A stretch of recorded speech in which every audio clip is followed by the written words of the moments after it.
Collector's Quest, c'est parti. Et aujourd'hui, il va y avoir du lourd.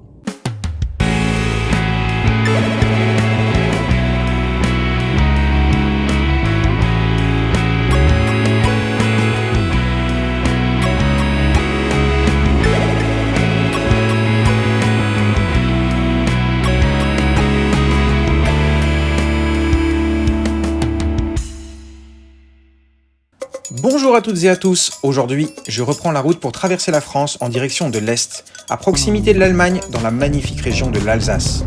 Plus de 5 heures de route m'attendent, et comme le concept de cette émission consiste à voyager et de partir à la rencontre des plus impressionnants collectionneurs aux 4 coins du monde, et que je sais que vous êtes nombreux à nous regarder depuis l'étranger, profitez donc de ces quelques beaux paysages de nos régions françaises. Aujourd'hui, du côté de Strasbourg, je m'attends à voir quelque chose d'exceptionnel.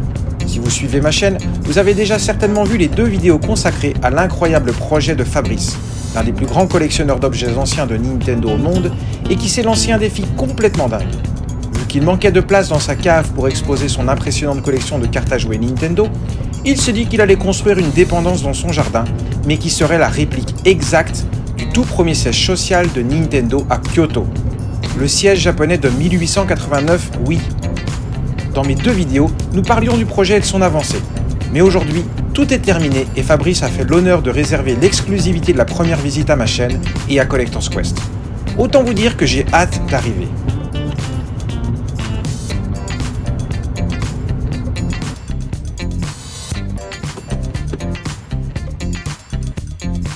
Enfin arrivé.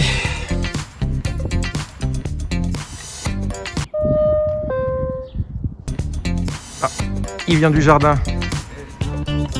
Salut Fab.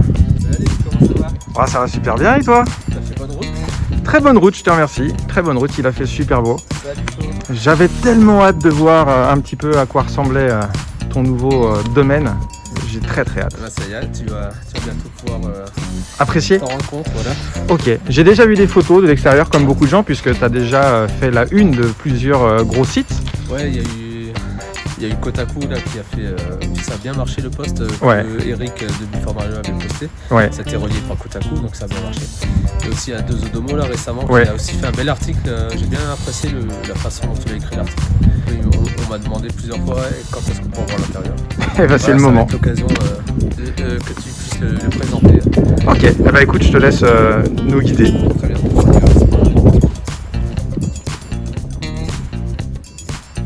Alors, c'est où? Et voilà, à droite. Oh là là là là, c'est incroyable. Pour mieux apprécier ce que vous allez voir très bientôt, je pense qu'il est nécessaire de faire un petit retour dans le passé. Du tout premier siège social de Nintendo à Kyoto, détruit il y a bientôt 20 ans, il ne reste que quelques rares photos. Donc vous vous demanderez peut-être s'il est décemment possible de reproduire fidèlement une bâtisse dont on sait peu de choses, et notamment sa taille ou ses dimensions. Eh bien oui, en procédant par déduction logique. Fabrice a par exemple demandé à une connaissance vivante à Kyoto d'aller mesurer la devanture du siège social suivant de Nintendo, toujours en place depuis 1933, comme vous le voyez à droite de ces images.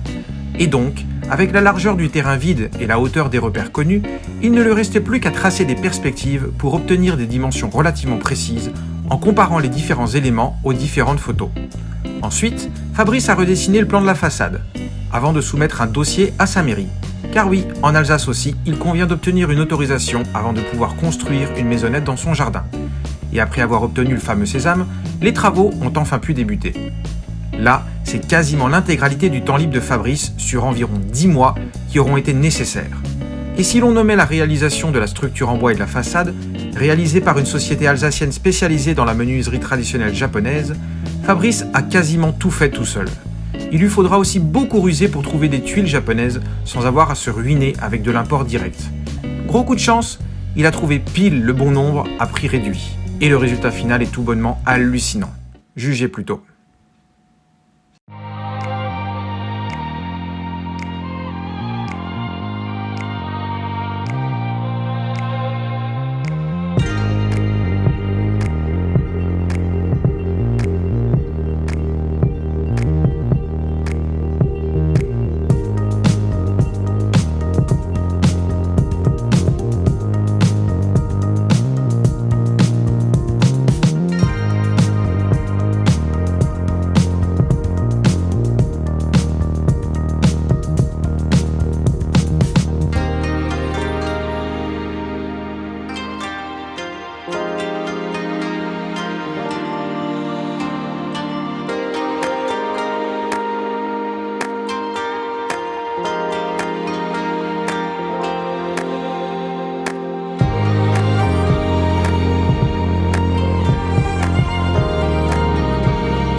doutez peut-être de la fidélité du travail final?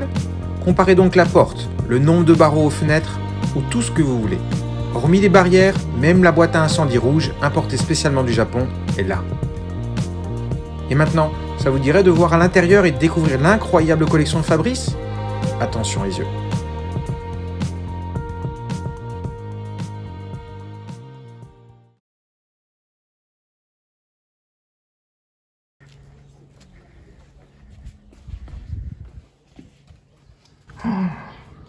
Et voilà, donc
l'intérieur, donc qui est principalement la collection de mes cartes de jeu. Hein.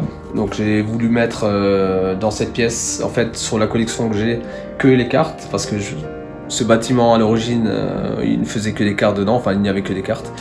Donc autant rester dans le même fil conducteur et dédier cette pièce justement qu'aux cartes à jouer. Et c'est en plus les cartes que j'apprécie beaucoup, moi les cartes Nintendo, même c'est un peu mes coups de cœur on va dire, sur la collection globale même.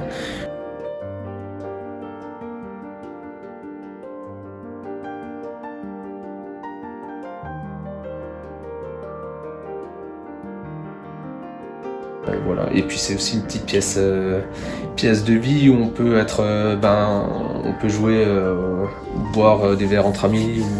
Voilà, ça restera une pièce, mais pas que pour la collection. Il y a la collection, mais il y a aussi la pièce fonctionnelle. La maison de thé, quoi, presque. Voilà, si on veut. Fabrice a pensé à tout. En installant des prises murales pour se connecter à Internet, il a fait de son petit local un bureau parfait pour les éventuelles journées en télétravail.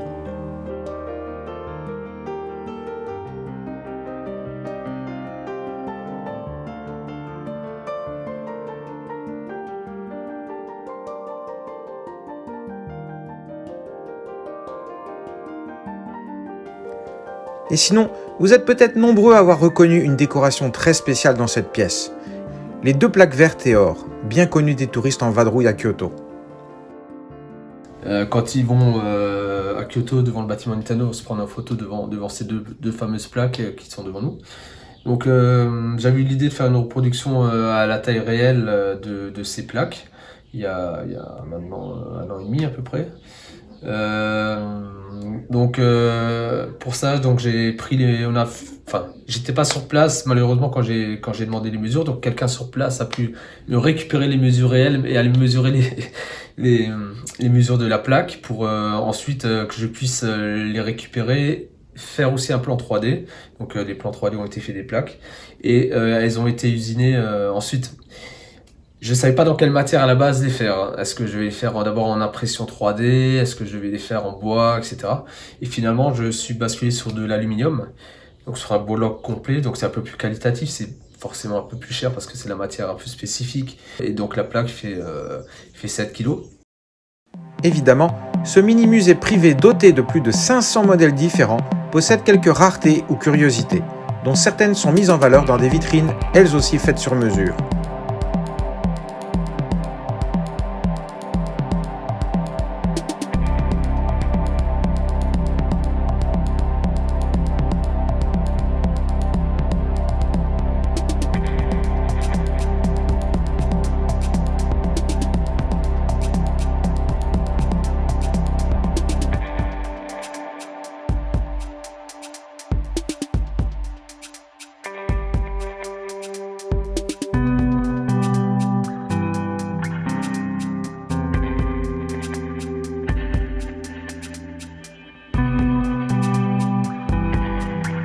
Et sur le mur de gauche, on trouve un immense cadre en toile avec d'étranges mosaïques. Il s'agit en réalité de très vieilles publicités de Nintendo retrouvées par Fabrice. Car outre les cartes, il collectionne aussi la documentation des premières années de la firme.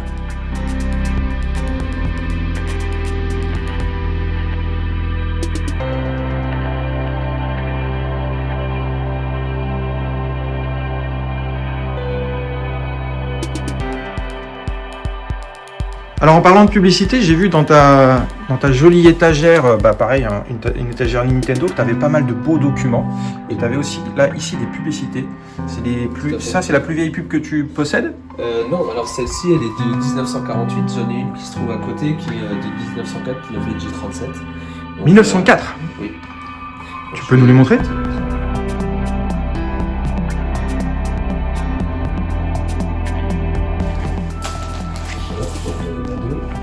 Donc sur celle de 1948, je possède aussi, il y a un dessin sur la publicité, donc ce jeu de cartes je le possède aussi, je vais le récupérer.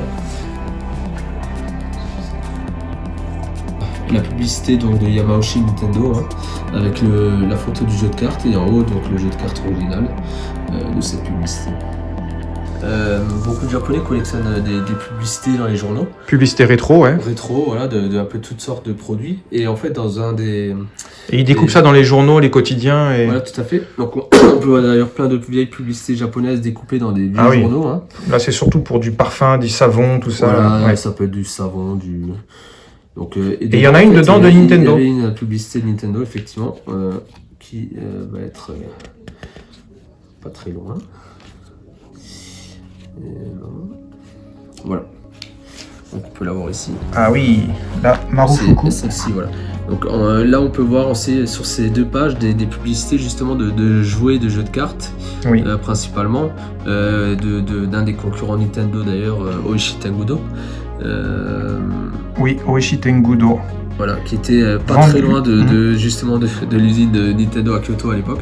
Ils étaient assez proches quand même. Ouais. Donc voilà, et donc ça c'est publicité donc, qui date de Meiji 37 qui est 1904. Et on se rend compte que c'est souvent la même boutique, ouais. La Nishimura Shoten. Et là aussi, Nishimura Shoten, c'est le distributeur. Enfin, c'est là qu'étaient vendus les jeux de cartes en réalité. C'est fou, ouais. Ouais. Et là, on peut voir un jeu de bataille navale de la guerre russo-japonaise. Donc c'est 1904-1905. Ouais. Donc ça confirme ce que tu disais. C'est incroyable. Ces documents, c'est incroyable. Et alors là, le Nintendo.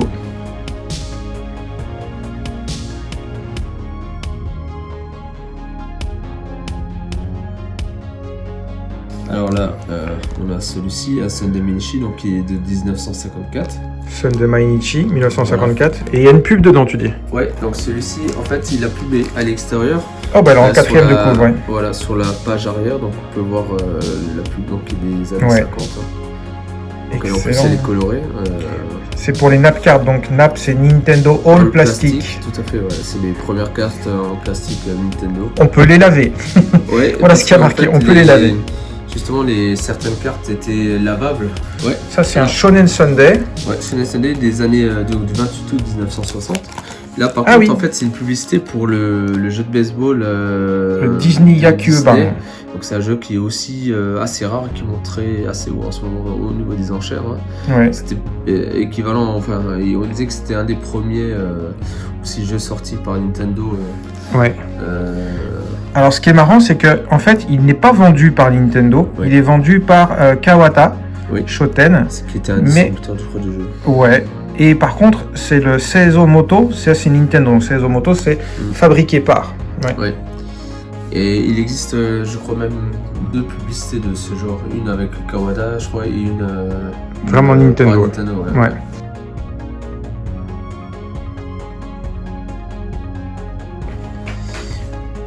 Donc voilà.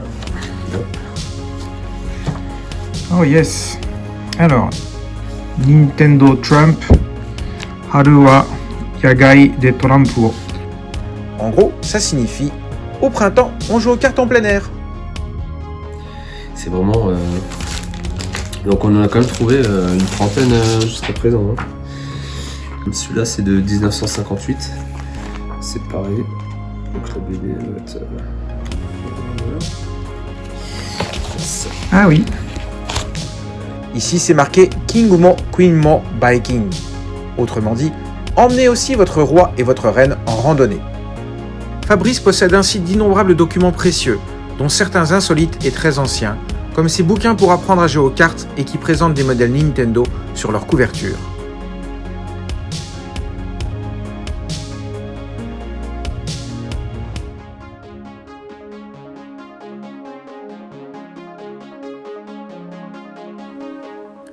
Parmi les autres documents rares de la collection Fabrice, comment ne pas mentionner cet incroyable prospectus Nintendo qui présente avec de splendides photos l'intérieur de la société, son bureau de R&D, son showroom et aussi ses usines, chaînes de production de cartes, telles qu'elles étaient en 1970.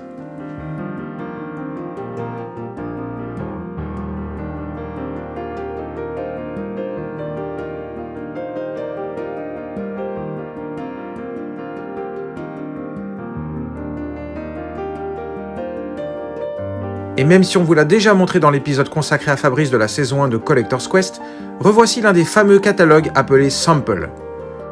Ce catalogue était utilisé par les commerciaux de Nintendo lorsqu'ils démarchaient les boutiques. On y trouvait tous les nouveaux modèles de jeux de cartes avec leur prix. Très pratique pour aider les revendeurs à choisir les modèles qui seraient ensuite vendus.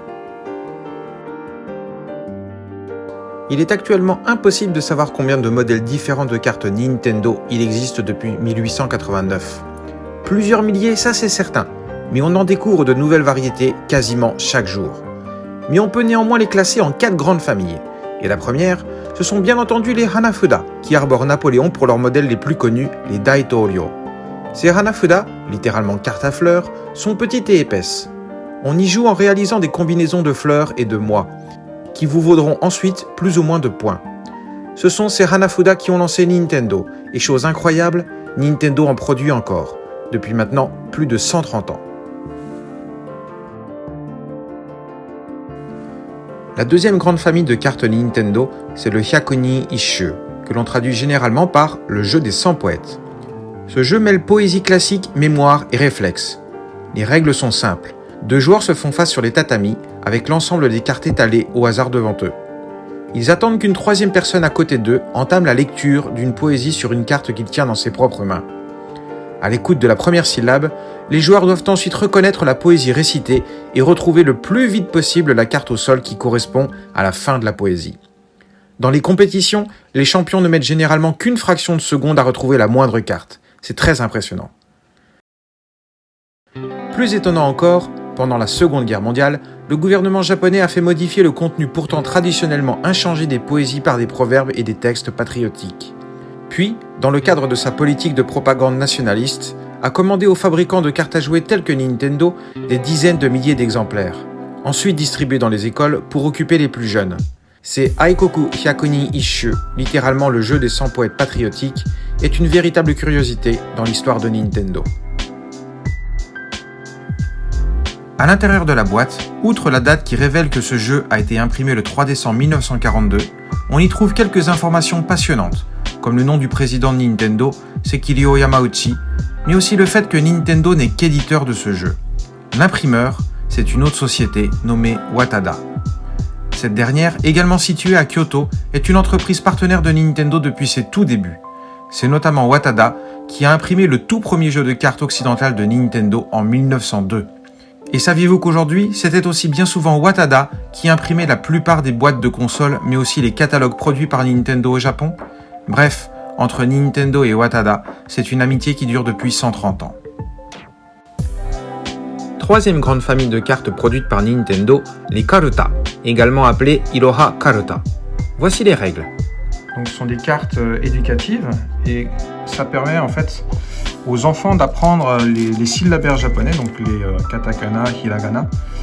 Là, on peut voir la lettre U, là, la syllabe I, et à chaque fois, ça correspond à la première syllabe d'un petit slogan, et souvent, c'est des petits trucs rigolos, ou c'est souvent très moralisateur. Là, par exemple, c'est le OU pour le Uso. Uso, c'est un mensonge. Et donc, il y a marqué Ikkyu-san, c'est ce petit personnage-là. Ikkyu-san déteste les mensonges. Et donc, quand on entend le Usoga, l'enfant doit se dépêcher de retrouver la lettre U. Et puis, on peut voir que il n'aime pas les mensonges, donc il lui arrache la langue. C'est le genre de jeu auquel jouaient les enfants pour apprendre les lettres, les syllabaires japonais. Et puis là, c'est le I. Il y a marqué Itsumo Yasashi Ikkyu-san. Itsumo, ça veut dire toujours. Yasashi, ça veut dire gentil. Ikkyu-san, donc Ikkyu est toujours gentil.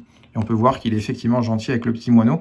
Et le Itsumo, ça commence par I. Et donc l'enfant doit se dépêcher de retrouver la carte I en premier.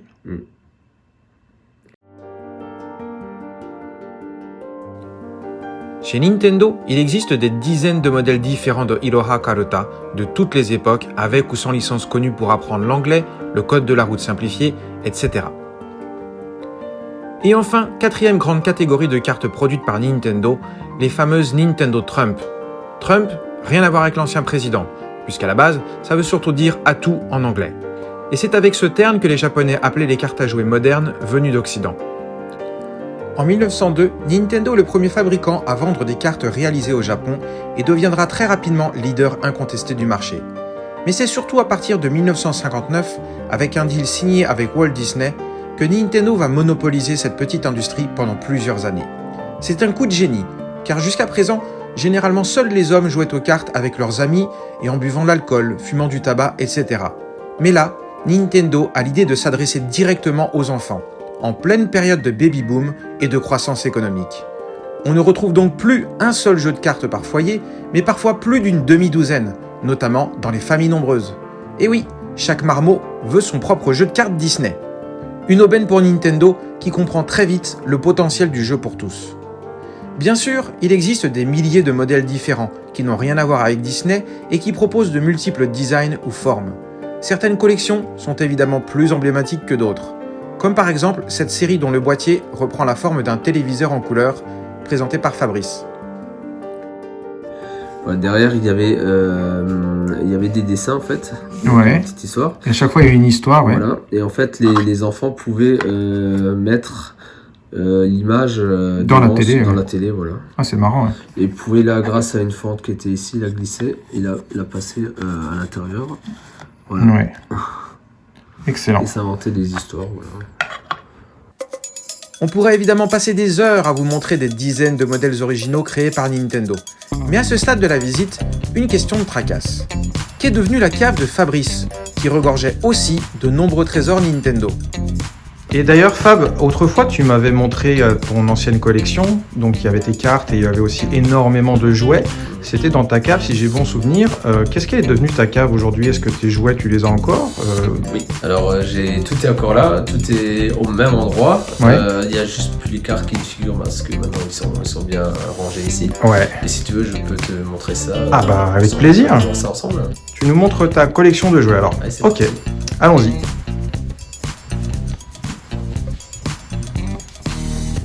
Fabrice possède l'une des plus belles collections de jouets Nintendo au monde et certaines de ses pièces sont rarissimes. Mais avant de les découvrir, il va falloir patienter jusqu'au prochain épisode. En attendant, vous pouvez toujours consulter ma série L'Histoire de Nintendo et qui propose, je n'ai plus peur de le dire aujourd'hui, l'historique le plus complet concernant les origines de Nintendo, preuve en images à l'appui. Et si vous avez été touché par la passion de Fabrice, n'hésitez pas à le suivre sur les réseaux sociaux ou à lui laisser un commentaire. Ça lui fera certainement très plaisir. Et sinon, n'oubliez pas de vous abonner à la chaîne et à partager. C'est ça, moi, ma récompense. À très vite!